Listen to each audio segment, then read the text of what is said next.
Un lutin, c'est un petit être mystique, souvent décrit comme espiègle, ça veut dire malicieux, joueur, taquin, qui aime jouer des tours et faire des farces. Dans la tradition européenne, les lutins sont souvent associés à la nature et à la magie. À la nature et à la magie.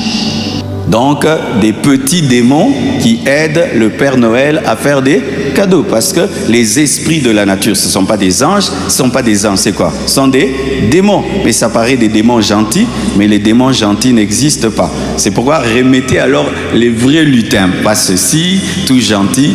Oui, c'est ça, les lutins. Dans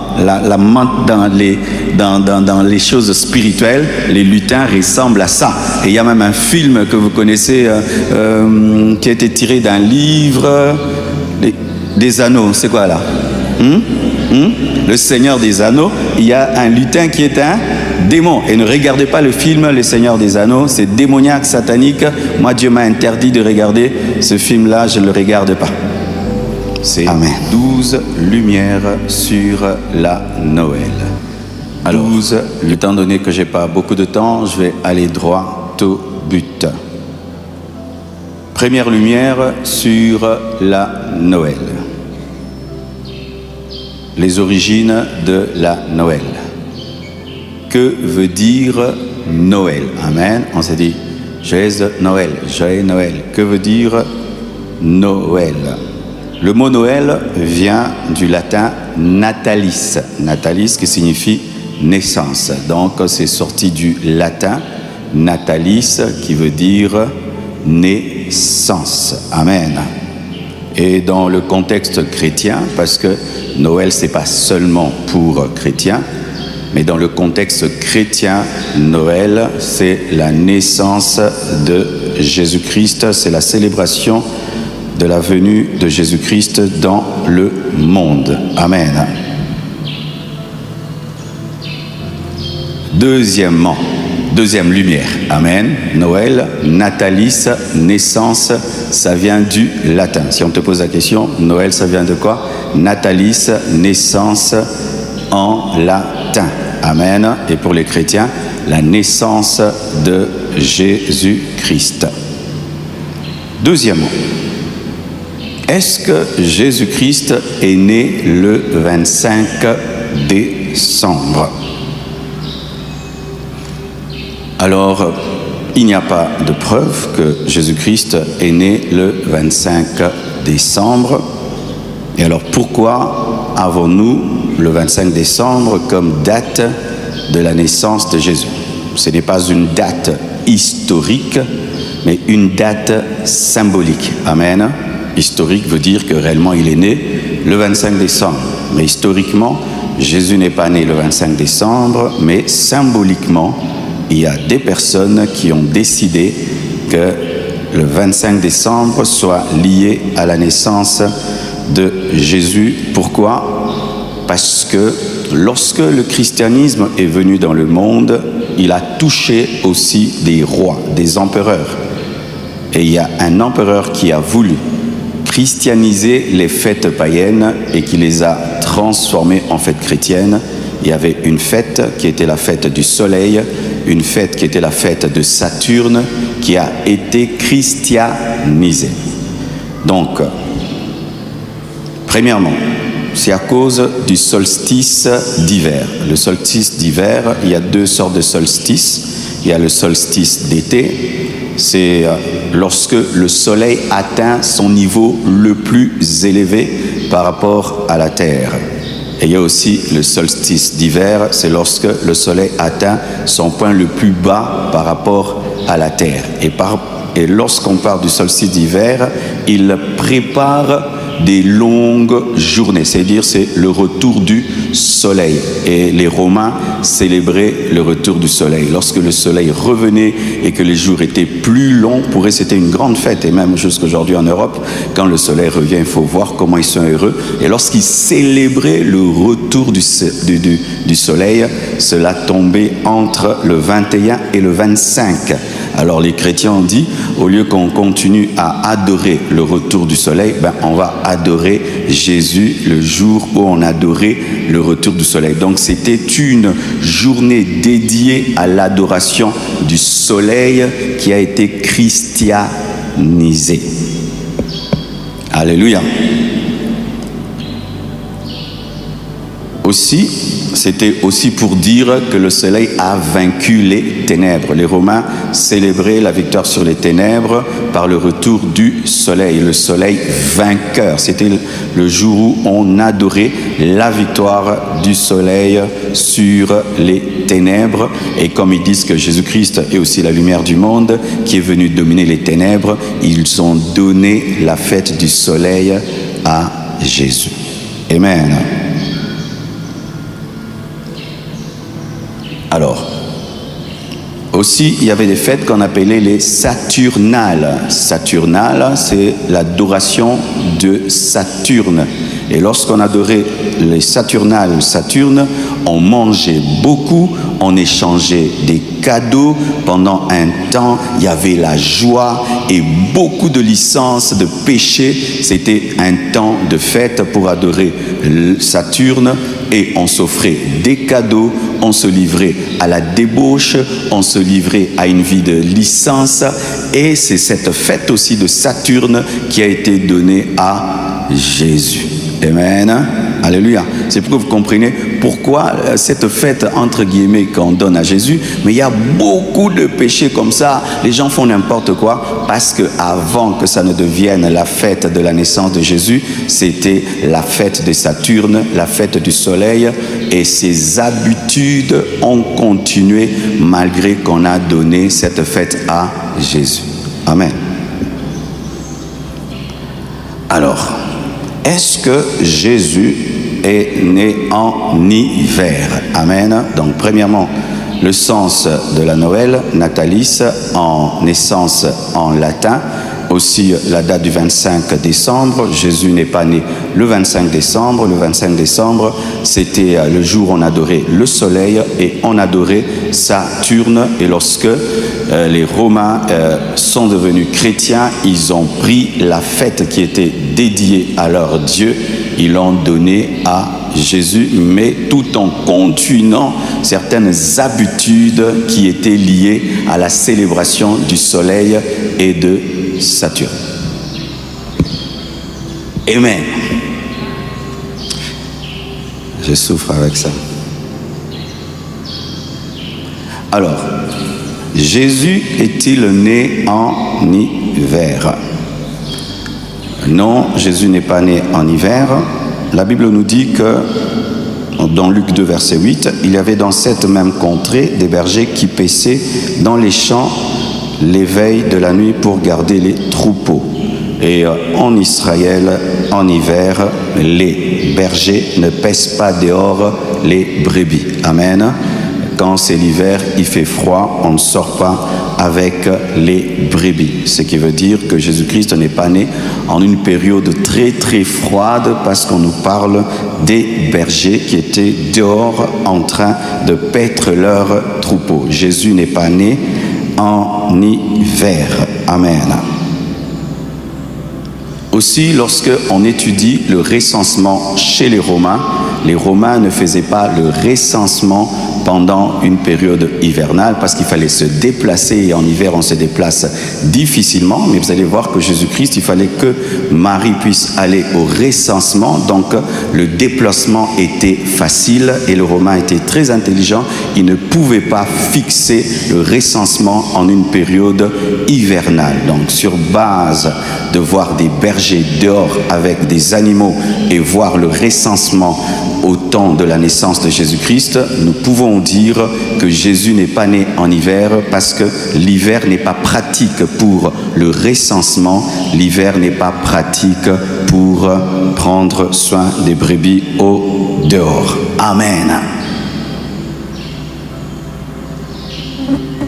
Parlons du Père Noël. Amen. On peut me mettre la photo du Père Noël.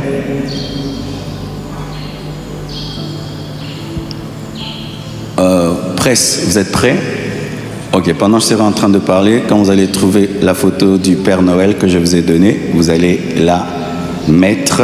D'où vient le Père Noël?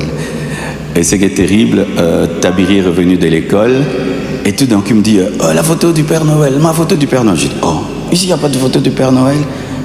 J'ai dit oh. Et puis il est monté dans sa chambre, il a cherché, il avait une photo du Père Noël et d'un sapin. Amen. Donc le petit, la première révélation qu'il a le jour de Noël, ce n'est pas Jésus, mais vraiment pour le Père Noël et le sapin, ça il a maîtrisé du coup. Amen. Alors d'où vient le Père Noël? L'origine du Père Noël, c'est une histoire qui remonte à plusieurs siècles et qui a évolué au fil du temps. Le personnage du Père Noël est inspiré de Saint Nicolas. Il est là, de Saint Nicolas. Et Saint Nicolas, c'était un évêque chrétien du IVe siècle qui vivait en Turquie. Saint Nicolas était connu pour sa générosité envers les enfants et les pauvres. Et sa fête, c'était le 6 décembre. On célébrait la fête de Saint-Nicolas le 6 décembre avec des cadeaux, des fêtes. Et au Moyen-Âge, la légende de Saint-Nicolas s'est répandue en Europe, notamment en Allemagne et aux Pays-Bas, où il est appelé Sinterklaas. Les colons hollandais ont apporté la tradition de Sinterklaas en Amérique parce que les Hollandais se sont retrouvés aux États-Unis. Et là-bas, on a commencé à l'appeler Santa Claus. Vous avez déjà entendu parler de Santa Claus, qui veut dire Père Noël. Donc le Père Noël vient de Saint Nicolas, qui était en Turquie. Amen. Donc Saint Nicolas. Quand vous voyez Père Noël, son arrière grand-père, c'est Saint Nicolas. Amen. Alors, pourquoi le Père Noël s'habille en rouge-blanc? Mettez rouge-blanc, mettez-le encore. Le Père Noël est en rouge-blanc parce que c'est Coca-Cola qui l'a volé. Ah oui, si vous ne savez pas. Donc, avant le Père Noël, il y avait beaucoup de couleurs sur le Père Noël, mais c'est Coca-Cola qui a lié ces couleurs rouge-blanc au Père Noël pour vendre, pour des raisons commerciales et aussi parce que c'est aussi les couleurs des évêques romains. Les évêques romains s'habillent souvent en rouge-blanc, mais vraiment c'est Coca-Cola qui a fait qui est un Père Noël comme ça, c'est Coca-Cola pour la publicité de Coca-Cola. Si vous doutez, faites des recherches. Aujourd'hui, on trouve tout. Amen. C'est pourquoi je lis. C'est pour dire que ça ne vient pas de moi. J'ai fait des recherches. C'est simple. Moi-même, j'étais étonné que c'est Coca-Cola qui nous a donné cela. J'ai l'impression que vous voulez me lapider. Je partage que la connaissance. Aujourd'hui, vraiment, je suis comme à l'université. Alléluia. Donc, le Père Noël en rouge-blanc, c'est une combinaison de couleurs qui est devenue emblématique. Le rouge-blanc sont les couleurs traditionnelles associées à Saint-Nicolas, l'ancêtre du Père Noël. Et au XIXe siècle, les illustrations de Thomas Nast. Il faut faire des recherches sur Thomas Nast. Il a beaucoup influencé la Noël. Beaucoup. Les lutins, tout ça là. C'est ce monsieur Thomas Nast qui a influencé ce que nous faisons aujourd'hui. Et il a fait que aujourd'hui, c'est Thomas Nast qui a popularisé le Père Noël en rouge-blanc et il s'est inspiré des vêtements des évêques romains. Mais en 1930, c'est la compagnie Coca-Cola qui a utilisé l'image du Père Noël en rouge et blanc dans ses publicités et c'est ce qui a contribué à fixer cette combinaison de couleurs dans l'imaginaire collectif.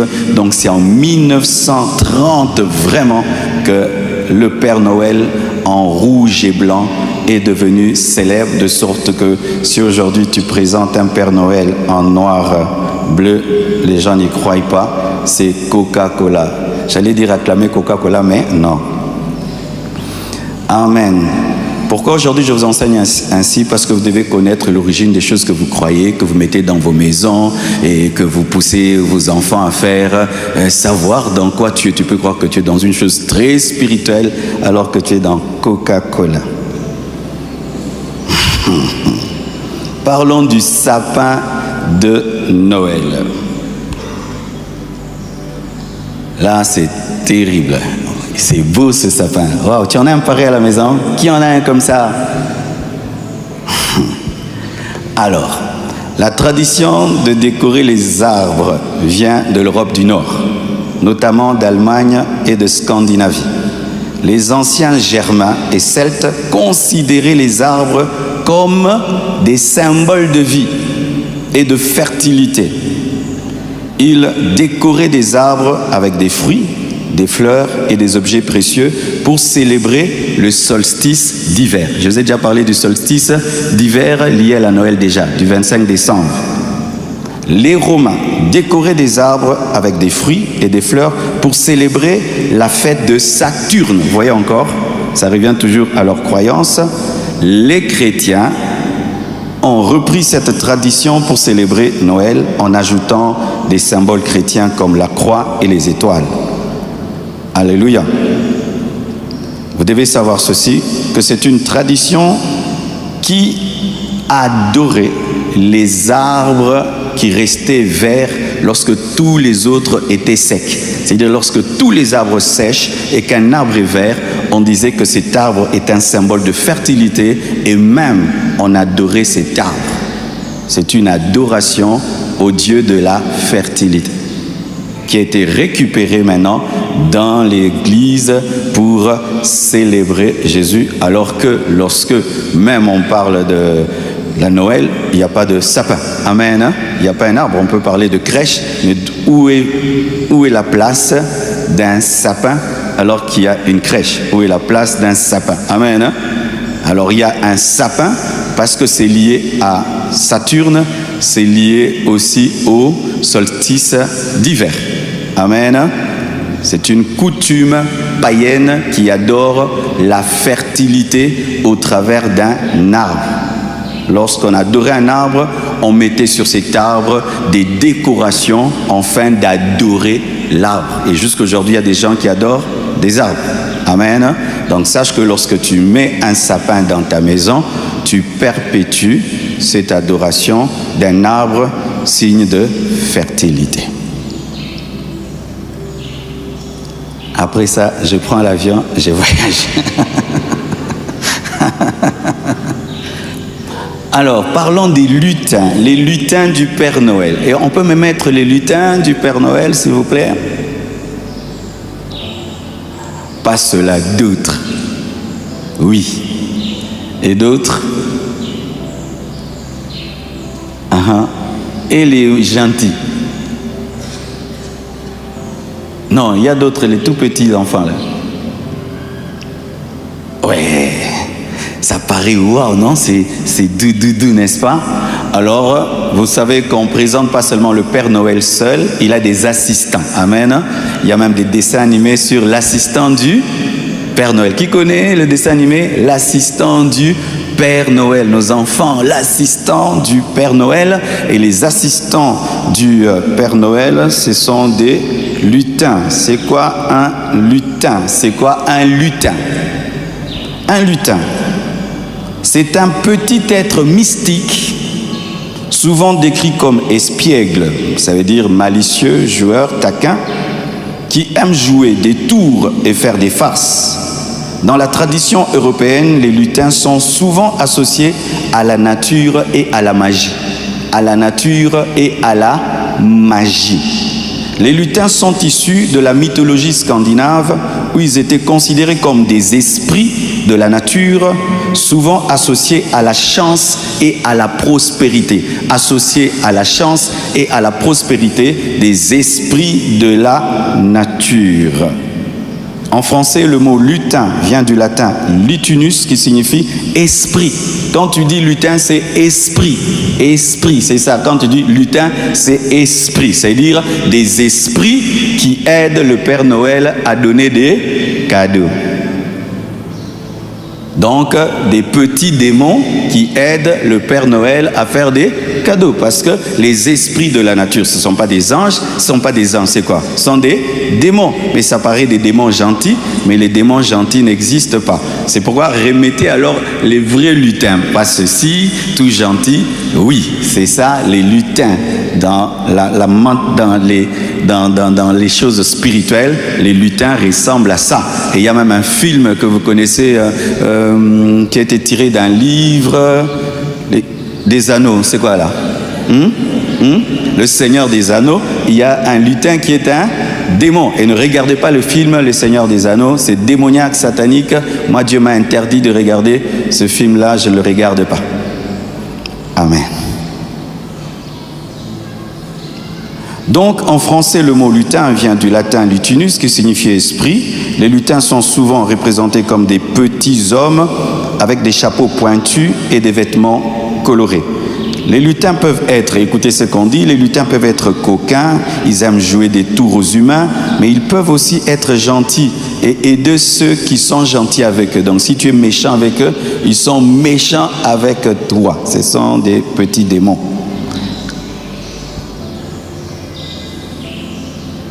Alléluia.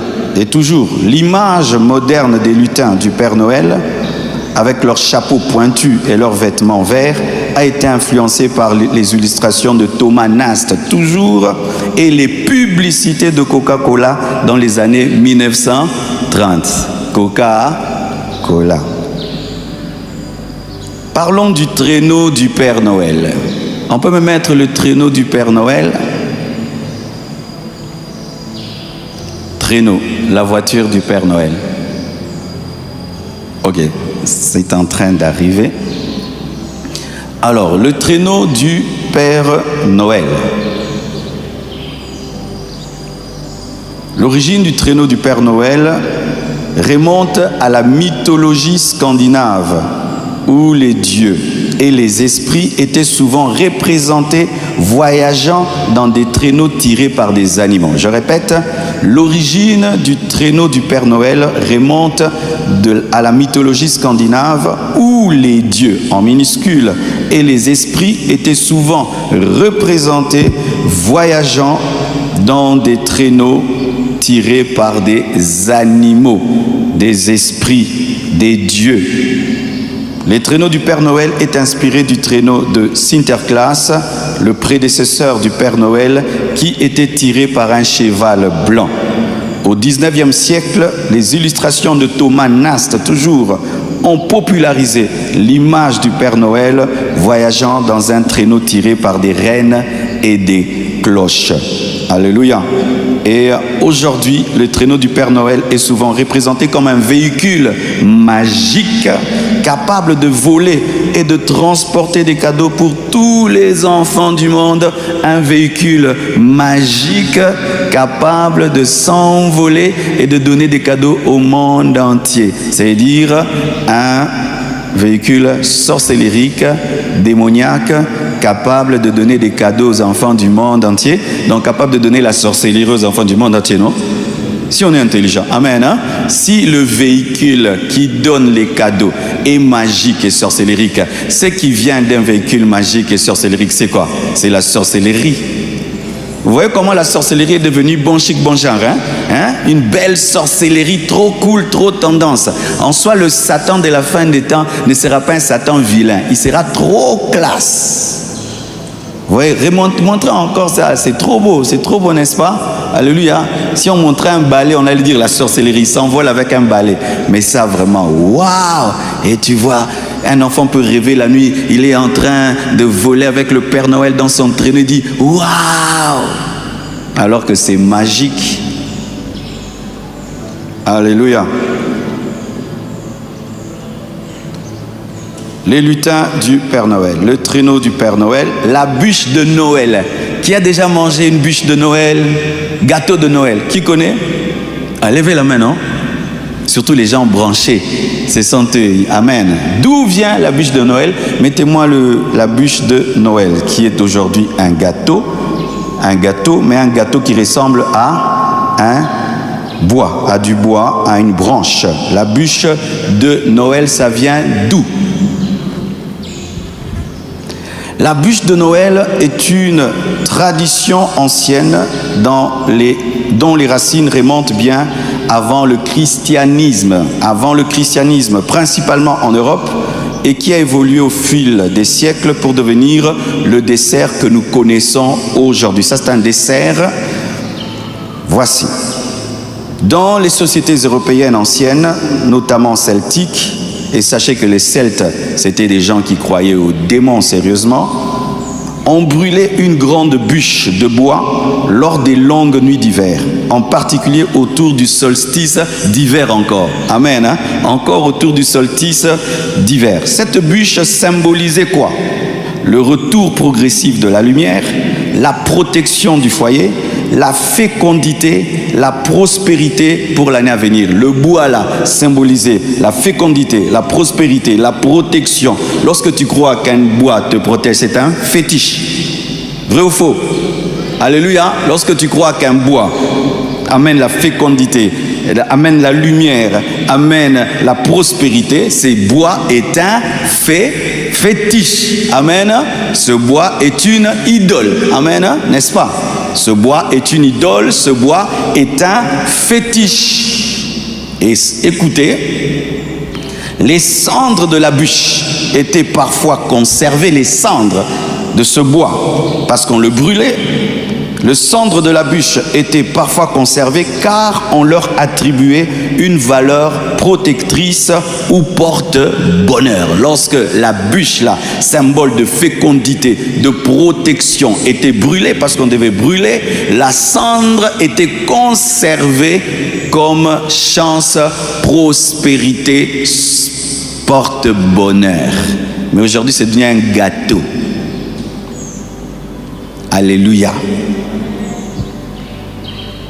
Alors, les chrétiens, avec la diffusion du christianisme en Europe, cette pratique populaire a été reprise et réinterprétée. Vous allez voir que dans tout ce que j'ai dit, on reprend et on réinterprète. On prend ce qui est du monde, on réinterprète. On prend ce qui est démoniaque, on réinterprète. On prend ce qui est idolatrique, on réinterprète. On prend ce qui est païen, on réinterprète. Vous allez voir, depuis que j'ai commencé, c'est ça le filigrane de tout cet enseignement. On prend ce qui est païen, on réinterprète. Et comment on a réinterprété ce fétiche, on a réinterprété cette idole, cette pratique populaire a été reprise et réinterprétée. La bûche a été symboliquement associée à la naissance de Jésus, à Christ, lumière du monde, à la chaleur divine apportée dans le foyer, à la bénédiction familiale. Dans certaines régions, le père de famille bénissait la bûche. Elle était brûlée pendant la nuit du 24 au 25 décembre. La bûche était parfois ornée de feuilles, de fleurs et de fruits. C'est pourquoi même le gâteau aussi a toujours des décorations. Alléluia. Les cadeaux de Noël. Quelle est l'origine des cadeaux de Noël? Pourquoi pendant la Noël, nous donnons des cadeaux, les gens se donnent des cadeaux? Ce n'est pas un hasard, ce n'est pas venu comme ça, on commence à se donner des cadeaux le jour de la Noël. Ça vient d'où les cadeaux de Noël? Alors, les gens disent que c'est parce que les mages avaient apporté à Jésus-Christ des cadeaux. Mais nous voyons que lorsque les mages ont apporté des cadeaux à Jésus-Christ, ils ne se sont pas offerts des cadeaux entre eux. Ils ont offert des cadeaux à Jésus. Amen. Mais lorsqu'on fait la fête, on s'offre entre nous des cadeaux. Mais eux avaient offert à Jésus-Christ l'or, symbole qu'il est roi, l'encens, symbole qu'il est Dieu, la myrrhe, symbole du sauveur souffrant. La myrrhe parce qu'il allait souffrir, l'encens parce qu'il est Dieu, l'or parce qu'il est roi. Et lorsqu'ils ont offert les cadeaux, c'était pour adorer Jésus. C'était pas pour s'offrir des choses. Amen. C'était pour adorer Jésus parce que le centre, c'était Jésus. Mais lorsqu'on s'offre entre nous, les centres n'est plus Jésus, c'est ton frère. Amen. Hein? Alors, d'où vient ces cadeaux? Ça vient toujours des fêtes romaines qu'on appelle les Saturnales, c'est-à-dire l'adoration de Saturne. Lorsque les Romains adoraient Saturne, ils échangeaient des cadeaux. Ils échangeaient des cadeaux pour célébrer la prospérité et la fin de l'année. Ils s'offraient des cadeaux pour adorer Saturne et pour célébrer la prospérité et célébrer la fin de l'année. Ils s'offraient pour adorer Saturne. Lorsqu'ils ont christianisé cette fête, ils ont commencé à s'offrir des cadeaux au jour de la naissance de Christ. Alléluia. Et aussi parce que la Noël est associée à Saint Nicolas, qui était un bienfaiteur, quelqu'un qui offrait beaucoup de cadeaux. Et le jour de la Noël, en mémoire de Saint Nicolas, des cadeaux sont donnés. Moi, j'ai étudié dans une école quelque part. Saint Nicolas était venu aussi. Il a donné des cadeaux et tout pour sa fête. Et cela est lié à Jésus. À la fois, donc, c'est Jésus, c'est Saint Nicolas, c'est Saturne, c'est ce mélange-là. Amen. C'est pourquoi si tu as l'occasion de faire l'école biblique, c'est toujours bien. Amen. Comme ça, tu sais ce que tu fais, tu maîtrises ce que tu fais.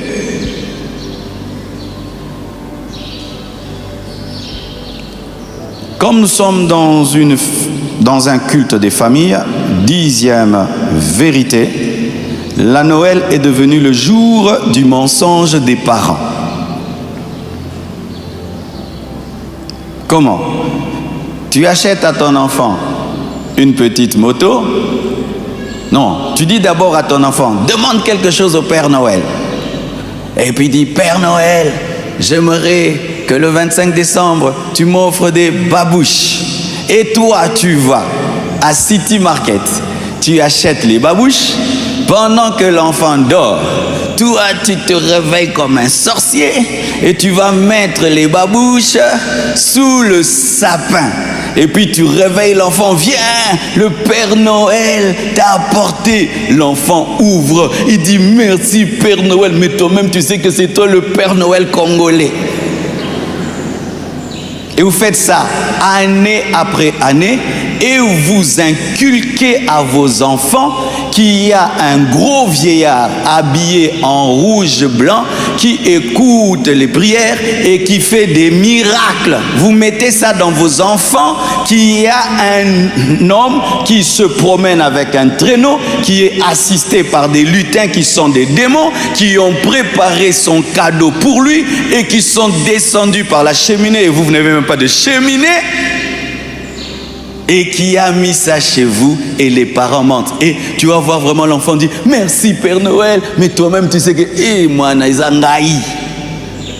Alors allez dire à vos enfants que le Père Noël n'existe pas, que c'est toi Papa Noël, Maman Noël, grand frère Noël, petit frère Noël. Dites la vérité. C'est pourquoi la compassion, on ne peut pas faire une activité des enfants. On met ici une crèche et puis on met là-bas un sapin et puis un Père Noël et puis on leur dit que le Père Noël t'a donné. Non, si tu veux offrir des cadeaux à tes enfants à la fin de l'année, tu offres, tu dis que c'est toi, mais ne dis pas que c'est le Père Noël, tu as menti. Et comment le jour où vous célébrez la naissance de la vérité, vous mentez? Le jour de la naissance de la vérité, c'est le jour où on ment à nos enfants et on leur inculque aussi de mentir un jour à leurs enfants, parce que celui à qui on a dit que le Père Noël lui a donné un vélo, lui aussi le dira à ses enfants et nous perpétuons ce mensonge, transformant ce papa rouge-blanc en miraculeux. Amen. Hein? Parce qu'imagine ça, qu'il est capable de donner à tous les enfants du monde un jouet. Quel miracle on lui donne gratuitement. Alléluia. Et quand j'étais gamin, un jour le Père Noël devait venir à l'école et il est entré et je le regarde bien. Oh, j'ai dit, je connais ses yeux. Je regarde bien. J'ai déjà vu ses yeux quelque part. Je regarde bien. Ah, Robert. Robert, c'était mon cousin. Alors, c'était leur école. Sa maman lui a dit, tu seras le Père Noël. Et il s'est habillé en Père Noël. Tous mes amis étaient par terre là. Oh, Père Noël. Je regarde, je connais ce Père Noël. Et puis je suis allé me renseigner, dit Robert, dit oui, c'était moi, il rigolait. Lui-même n'y croyait pas, quoi. Robert était le Père Noël, mon cousin. C'est pourquoi des fois les gens sont étonnés, le Père Noël qui porte les enfants dans les supermarchés et puis on le voit au coin en train de boire l'alcool. Ou bien un jour là, un enfant monte sur lui, il est fâché, il jette l'enfant. Ça c'est quel genre de Père Noël? Ah Seigneur Jésus. Les cadeaux. La Bible dit ceci, chers parents. Jean 8, verset 14. Vous avez pour père le diable. Et vous voulez accomplir les désirs de votre père. Il a été meurtrier dès le commencement et il ne se tient pas dans la vérité parce qu'il n'y a pas de vérité en lui. Lorsqu'il profère le mensonge, il parle de son propre fond car il est menteur et il est le père du mensonge. Lorsque vous mentez, vous êtes fils du diable, même si c'est pour, entre guillemets, des fins utiles, on n'a jamais raison de mentir. Si tu veux donner la joie à ton enfant, dis la vérité, tu n'as pas besoin de mensonges pour rendre heureux tes enfants. Alléluia. Donc, ne mentez pas. Alors, 11e, quels sont les points positifs et négatifs de la Noël? Quels sont les points positifs et négatifs de la Noël? Parce que, il y a des églises qui célèbrent la Noël. Il y a des hommes de Dieu, des grands serviteurs de Dieu qui célèbrent la Noël. Il y a des grandes églises qui célèbrent la Noël. Ils ne peuvent pas le faire pour le faire. Ce ne sont pas des satanistes, des démoniaques. Pourquoi certains le font? Amen. Alors, voici le point positif de cette fête de Noël, même si ce n'est pas le 25 décembre, même si ça célébrait les Saturnales et le solstice d'hiver. Voici, le bon côté, c'est que ça rappelle au monde entier que Jésus est né. Amen. Hein? De ce côté-là, amen. Hein? Même les bouddhistes, même les musulmans, même tout le monde sait que quand même il y a un sauveur qui est né. Amen. Hein? C'est le point positif que de voir que le monde entier est en train de parler que Jésus est né, que Jésus est né, Jésus est né, même si certains c'est pour des fins commerciales, d'autres c'est pour la famille, mais quand même ça fait une publicité de Jésus. De ce côté-là, si nous raisonnons, oui, nous devons reconnaître que le monde entier va parler quand même de Jésus. Deuxièmement, il y a des familles qui ne se rencontrent jamais. Amen. Hein? Mais qui au moins se rencontrent le 25 décembre. Et ils en profitent pour se demander pardon, pour rire et restaurer même leur union. Amen. Hein? Ah oui, il y a des familles vraiment qui ne se voient pas, surtout avec aujourd'hui nos occupations, Internet en permanence.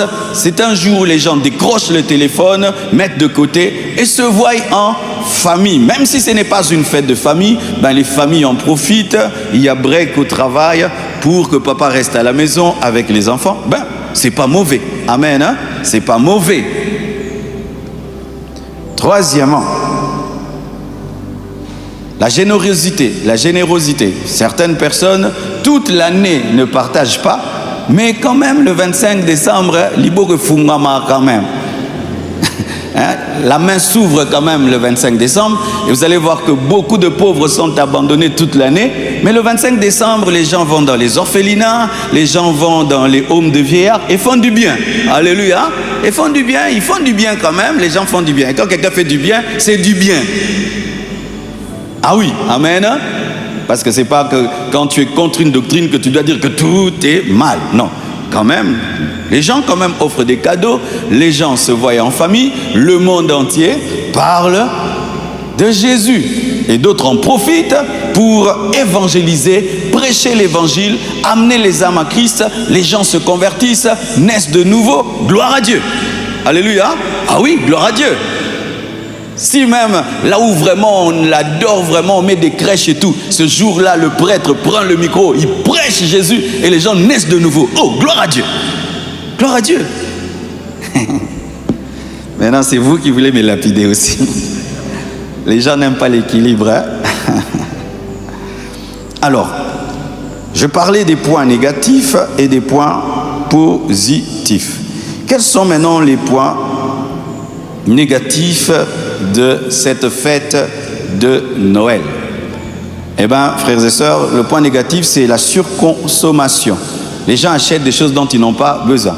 Et une fois, là, je passais devant un supermarché et c'est grave.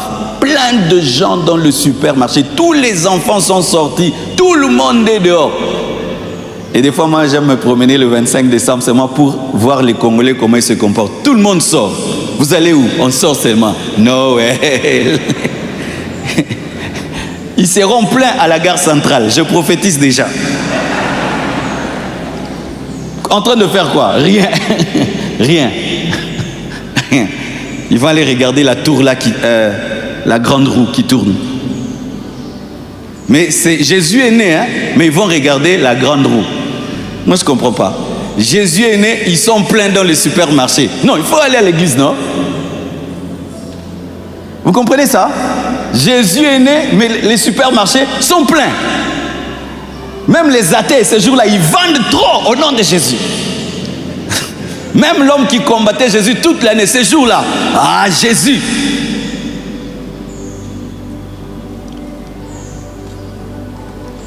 Le point négatif de la fête de Noël, c'est que la cupidité est exacerbée. Les gens deviennent très cupides, les gens profitent pour tout vendre et des choses qu'on n'utilise qu'une seule fois. Et demain, ça ne sert à rien. Et les parents ont une pression financière grave. N'est-ce pas que ça chauffe, hein? Les habits de la Noël, la chaussure de la Noël, la fête de Noël. Il y a même des parents, vous n'avez même pas la joie pour la naissance de Jésus. Tu regrettes même que Jésus soit né le 25 décembre parce que sa naissance t'a amené des problèmes financiers. Vrai ou faux? Et ta fête, et ta femme aussi, il faut l'habit de la Noël. Maman, arrêtez de demander les habits de la Noël à vos maris. Vous avez grandi quand même, hein? Alléluia. Oui, au sombe langai, li puta Noël, au sombe langai sapato Noël. Mais c'est ça, non?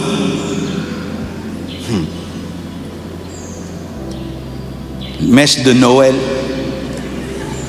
n'est-ce pas? Mèche de Noël, les habits de Noël, on dépense et on dépense. Et maintenant, on ne donne même pas l'offrande à l'église, hein? On dépense pour soi, pour soi. Jésus est né, mais Jésus n'a rien. Alors que le jour qu'il est né, c'est lui qui avait tout. Mais maintenant, dans les Noëls d'aujourd'hui, Jésus n'a rien. Ce sont les supermarchés qui ont tout, les enfants, mais lui, Jésus, rien. Vrai ou faux? Le mauvais côté de cette fête, c'est que les gens se ressemblent en famille, mais ne prient même pas pour dire à Dieu merci pour ta naissance. Oui. Quand vous faites vos fêtes de famille et vous dites non, c'est la Noël, pourquoi alors vous ne prêchez pas? Pourquoi vous ne louez pas? Oh merci Jésus pour ta naissance. C'est comment ça va? Tu vas bien? Longtemps, longtemps. Des fêtes de famille, hein, au nom de la naissance de Jésus, mais il n'y a pas de Jésus dans ces fêtes-là. C'est manger, boire, cadeau. Point barre. Pas de prière, pas de parole. Alors Jésus, quoi? On s'est servi de lui. Il n'y a pas de Jésus là. La preuve, c'est ce que vous allez faire dans vos familles.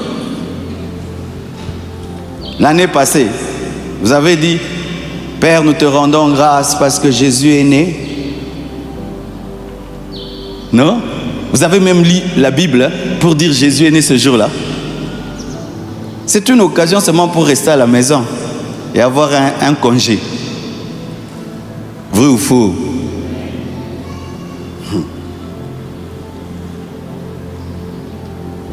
Point négatif.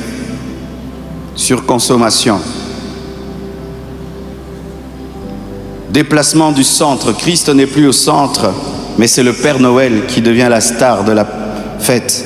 Les décorations, des festivités sans prière, pas de prière. Des décorations, mais ce n'est même plus Jésus. Jésus n'est même plus écrit. On n'écrit pas Jésus. C'est Noël. Et d'ailleurs, Père Noël, mais Jésus quitte. Maintenant c'est Noël, mais ce Noël-là est vide de Christ.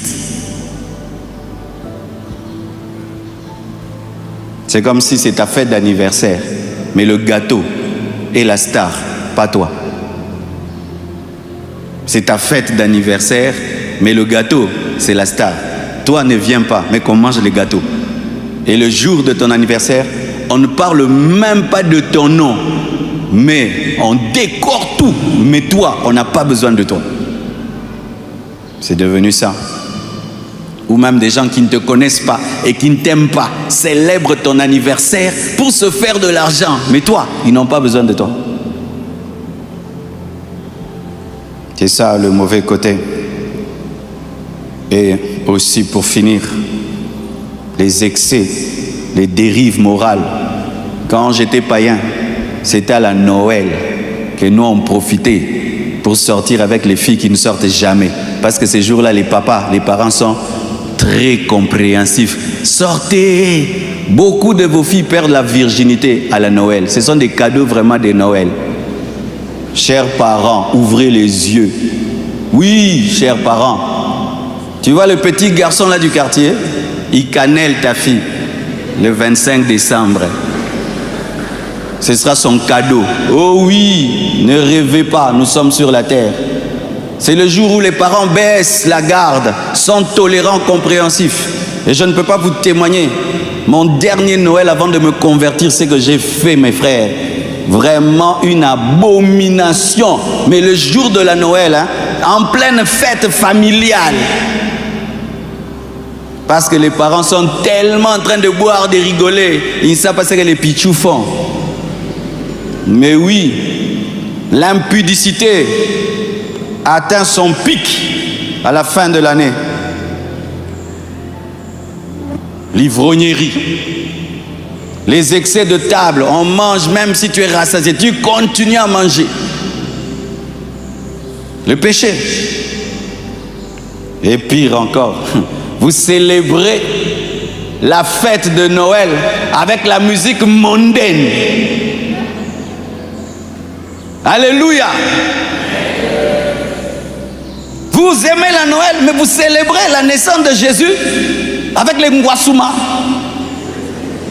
Quel paradoxe! Ça n'a pas de sens. Ça n'a pas de sens. Vous célébrez la naissance du Saint avec des musiques impures. Et vous vous habillez comme des prostituées le jour où vous célébrez la naissance de Jésus. Ça n'a pas de sens. Ça n'a pas de sens. Dans la Bible, Dieu des fois même interdit des cultes si ces cultes ne le glorifient pas. Il y a aussi des fêtes qu'on fait même pour sa gloire. Il peut interdire ça parce que si pour Dieu le manque à gagner est plus grand que ceux qui gagnent dans l'intelligence, il peut refuser. Si on fait une étude des bonnes choses et des mauvaises choses attachées à la Noël, s'il y a plus de mauvaises choses, Dieu n'a que faire de ça, parce que c'est le jour où les gens pêchent, les gens se livrent au mal, les filles perdent la virginité, et il y a des gens qui s'enivrent, et des gens tombent dans la cupidité. Alors lorsqu'on prêche sur la Noël, il faut bien enseigner cela, et que tout soit centré sur Jésus-Christ de Nazareth. Alléluia. Et dire la vérité que c'est une récupération des fêtes païennes de manière stratégique pour sauver les âmes, mais ce n'est pas doctrinal. Oh, donne-moi l'amen. Donne-moi l'amen. Dimanche prochain, tu seras là. Pas d'autre, na longue église. Pani, à Télémine Noël. Kaponango. Terminons. Non, j'ai oublié. Le dernier point négatif de la Noël, c'est la souffrance émotionnelle que cela cause chez certaines personnes. Et là, il faut le savoir, mes frères. Souvent, c'est quand il y a beaucoup de fêtes que les personnes les plus seules se sentent abandonnées. Amen. C'est pourquoi beaucoup de gens, quand il y a ces fêtes-ci, ils s'occupent des abandonnés. Ils vont voir, ils vont dans les homes de vieillards, une maman qui se retrouve seule pendant que tout le monde chante, célèbre. Ils vont dans les orphelinats, des enfants qui n'ont ni père ni mère, qui voient d'autres enfants avoir des cadeaux, des habits, pour aller leur dire que Jésus vous aime. Amen. Hein? Et aussi, c'est une source de pression pour un père qui est pauvre. Ah oui, vous ne pouvez pas savoir ça. Aïe, aïe, aïe. Je bénis Dieu dans ma vie d'avoir tout connu. Vous savez, dans les quartiers comme à Lembala, les maisons se succèdent, sont l'une face à l'autre, où vous savez que ce qui se passe en face et à côté. C'est terrible, hein? C'est-à-dire, vous êtes chez vous, c'est la galère. Là-bas, vous sentez l'odeur du poulet de la Noël, les makemba de la Noël. Mais vous n'avez rien à manger. Ah. Il y a des parents qui prient que cette fête passe trop vite, parce que c'est la révélation de sa pauvreté, qu'il est incapable d'offrir à ses enfants même un bon repas, de les sortir et de les amener au restaurant. Et aujourd'hui, avec le monde de l'Internet, tout le monde va publier sa fête en famille. On était au resto, on était au ceci, et vous étiez à la maison. J'aimerais un peu donner la vraie joie à certaines personnes. Vous devez savoir que le royaume des cieux n'est pas dans le manger, dans le boire. Et vous devez trouver votre joie en Christ. Et n'oubliez pas mes enseignements du dimanche. Ne tombez pas dans les comparaisons et dans les compétitions et cessez de regarder la vie des autres. En ce temps de la fin, si tu veux être heureux, concentre-toi sur ta vie. Parce qu'avec Instagram, Facebook, tout le monde montre ses bons moments, mais personne ne montre ses mauvais moments. Parce que tout le monde a des mauvais moments, mais la plupart montrent que leurs beaux moments. Et tu vas regarder les autres. Ils sont allés au restaurant, on leur a acheté ceci, ils ont même voyagé pour ça et tout. Mais toi, tu n'as même pas de quoi offrir un repas et tu trouves que tu n'es pas un père, tu n'es pas une mère. Non, tu n'es pas un père, une mère, parce que tu offres quelque chose le jour d'une fête. C'est ton amour pour tes enfants, ta responsabilité, ton engagement. Et si dans le peu que tu as, tu donnes le meilleur que tu as, c'est ce qui est convenable. Et tu ne vas pas voler, t'endetter pour offrir des habits à tes enfants et pour une fête. Alléluia. Et tu ne vas pas te sentir diminué parce que tu n'as pas fait une fête à la maison. Car les apôtres n'ont jamais célébré la naissance de Jésus. 12e point, finissons. Quelle était l'attitude des apôtres face à la naissance de Jésus? Alléluia. Vous devez savoir ceci. 12e lumière, la position apostolique sur la naissance de Jésus. Lorsque tout ce que j'ai dit t'embrouille et tout ce qui se passe t'embrouille, cherche à connaître la position des apôtres. Moi, c'est ce que je fais. Lorsque certains font ceci, les autres font cela, eh bien, je vais voir dans la Bible, parce que les apôtres, les prophètes, sont nos modèles. Amen. Nous avons été bâtis sur eux. Je veux voir, Pierre a fait comment? Eux qui ont vécu avec Jésus. Paul a fait comment? Ces hommes qui étaient très spirituels. Cette église qui était très spirituelle. Comment elle s'est comportée? Et quand tu fais des études, tu vas voir que les apôtres n'ont jamais célébré la Noël. La Noël a commencé au IVe siècle. Noël n'existait pas comme fête au temps des apôtres. Et ce n'est pas par oubli, mais c'est un choix spirituel. Ce n'est pas qu'ils ont oublié que Jésus est né. Et d'ailleurs, ils sont les mieux placés, ils étaient les mieux placés pour connaître même la période de sa naissance, n'est-ce pas? Parce que ce sont ses contemporains. Ils pouvaient un peu taper un peu juste parce qu'ils étaient proches de sa maman. Ils pouvaient demander à Marie, Jésus est né quand? Et tout, et des renseignements. Ils allaient nous donner quand même une date et commencer à célébrer ça. Ils ne se sont pas donné cette peine. Alléluia. Les contemporains de Jésus, les apôtres de Jésus, qui étaient en contact avec sa maman, ne se sont pas donné la peine de connaître le jour de sa naissance. Et même s'ils le savaient, peut-être qu'ils le savaient, mais d'en parler et d'en faire une fête. Parce qu'eux sont mieux placés. Les autres qui sont venus des siècles après, ils ont donné une fête liée à Saturne et au soleil, à Jésus. Mais eux pouvaient donner la vraie fête, mais ils n'en ont jamais parlé. Pourquoi? Pourquoi? Alléluia. Moi, je me suis décidé de poser trop de questions. Pourquoi? Amen. Hein? Et c'est ton droit de dire pourquoi? Amen. Pourquoi? Ce sont eux qui devaient le faire. Ce sont eux, pas les Romains, eux devaient le faire. Pourquoi les apôtres n'ont pas célébré cela? Les apôtres, vous devez savoir ceci.